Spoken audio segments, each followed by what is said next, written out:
वय वाका. नीलम, अगं दोऱ्याची गुंडी आणायला इतका का उशीर? अहो जरा थांबले होते सुमीकडं. कशाला?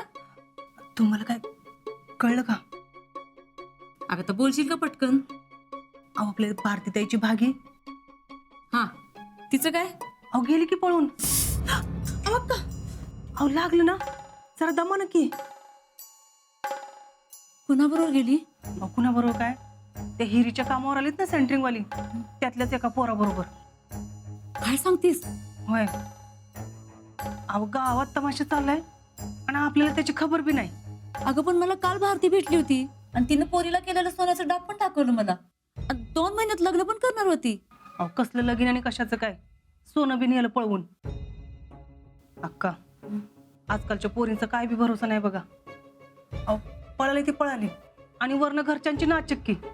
पण नीलम, अगं ती लई साधी पोरगी होती की. कुणाची 1 नाही 5 नाही, अगदी नाकासमोर चालायची. पण आता कापलं की नाक. पण माझा तर अजून विश्वास बसत नाही. पोरगी असं काय करलं असं वाटलं नव्हतं. नाहीतर काय. माझं तर ऐकूनच छातीत धडकी भरली बाई. नीलम, आपली शीतल असं काय करणार नाही ना ग? नाही नाही, मला नाही वाटत आपली शितली असं काय करल म्हणून. हा, पण आता पोरीची जात म्हणजे जरा वळण लावायलाच पाहिजे. हे आता कळलं का? आता हे तुम्हीच लक्षात ठेवा. उगाच नाही मी इतके दिवस तुमच्या समोर डोकं आपटून दमले. उगाच नाही जीव तुटत माझा. शीतलीच्या वागण्यात फरक पडलाय. मी लई दिवस झालं बघते, पण तुम्हीच डोळं झाकल्यात. अहो पण शीतलीला काय बोलायला गेलं की लगेच तुम्ही तिला पदराड घेता. पण पाटाचं पाणी आपण वळवू तसं वळतं, एवढं ध्यानात ठेवा.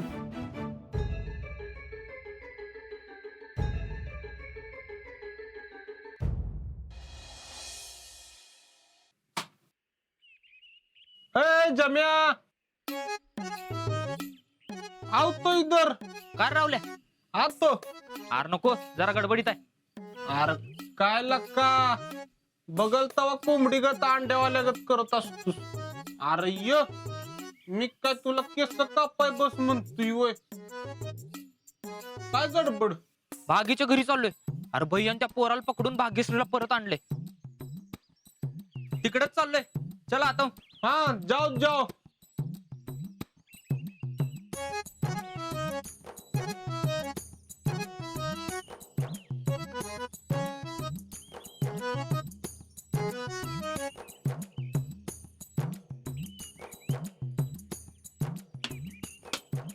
ओ फौजी, काय रावल्या? काय चाललंय? अरे काय आपलं नेहमीच वर्क इन प्रोग्रेस. अरे कष्ट करायची सवय असलेल्या माणसाच्या हात राहतात. हा होय, माझं बी हात लय शिवशिवत्यात. हा कशाला? केस कापायला. पण काय सकाळ दरनं गिरायकच नाही एक बी. मग बाकी बाकी काय शून्य. आजा नाही तर मजा नाही ना. कसं आहे रावल्या, कोण कुणाला आयुष्यभर पुरत नाही बघ. आणि आपल्याला एकटं राहायची सवय करून घ्यावी लागते. आजा काय मला फोन करत नाही काय नाही. अरे आता जमा करून घेत असतील फोन, कसा करणार तू? हा ते बी खरंच आहे म्हणा. पण फौजी मला एक सांगा, आपण दुसरा मोबाईल वापरू शकतो की? अरे मग वापर की, कोण अडवतं तुला? अहो मी नाही, आजा ठेवू शकतो का? आता ते मी कसं सांगणार रावल्या, आमच्याच मोबाईल नव्हते. एसटीडी बूथच्या बाहेर लांबच्या लांब रांगा लागायच्या. आणि एवढं करून बी लय तर लय मिनिटभर बोलता यायचं. आणि जर का फोन लागला नाही ना, तर फिरून परत मागं रांगत जाऊन उभं राहायला लागायचं. अयो पण फौजी, अहो आता मोबाईल आहे ती, मग आपण एखादा मोबाईल चोरून ठेवू शकतो की? अरे वाटा आहेत म्हणजे पळवाटा असणारच की. एखाद्या माणसाचा एखाद्या माणसावर जीव गुतला ना की मग त्याला नियम बी थांबू शकत नाही. माझ्यावरचा एक होता सेंटरमध्ये, तो सांगत होता की आजकाल पोरं वापरतात चोरून मोबाईल, काय सांगताय? पण रिस्क असते. अरे मिलिटरीचं ट्रेनिंग आहे, कडक शिस्त असते. बरं ते जाऊ दे, तुझ्याबरोबर बोलत बसतो तर अख्खा दिवस कमी पडेल मला. येतो मी. फौजी, 1 मिनिट. आता आणि काय? आज गेल्यापासून ना मला अजिबातच करमत नाही. तुम्ही येत जावा की कधी तर असंच. आता अवघड आहे राजा. अरे आता माझं बी मिशन सुरू झाले. पावसामुळे बंद पडलं होतं, ते आता परत चालू. फौजी, पण तुम्ही नक्की काय करता हो? कळल, लवकरच कळल. अरे देशाचं खाऊन खाऊन अंगात रग आली होती आणि रिटायर झाल्यापासून ती जिरवता येईना, म्हणून हा टिकाव हातात घेतलाय.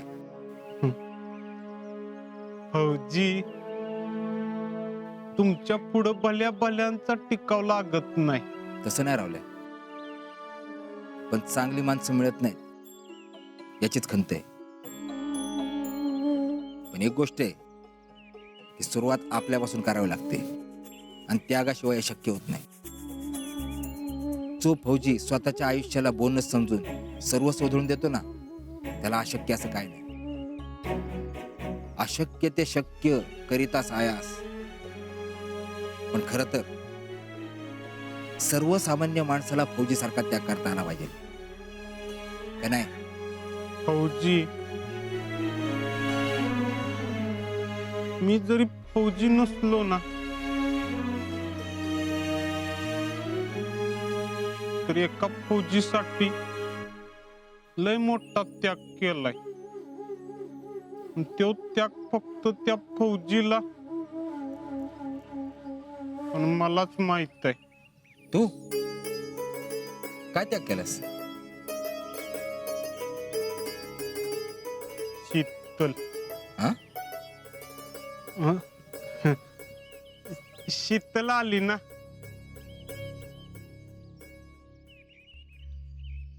काय फौजी, काय म्हणतोय रावल्या? रावल्या म्हणतोय त्यांनी एका फौजीसाठी खूप मोठा त्याग केलाय. काय रे? काय रे रावल्या? कसला त्या? ते हा, मी भरतीला उतरलो नाही ना, म्हणून माझ्या जागी एक दुसरा फौजी भरती झाला असेल.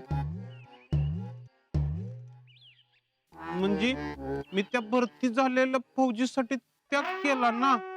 हा रावल्याचं काय खरं नाही. चला येतो मी.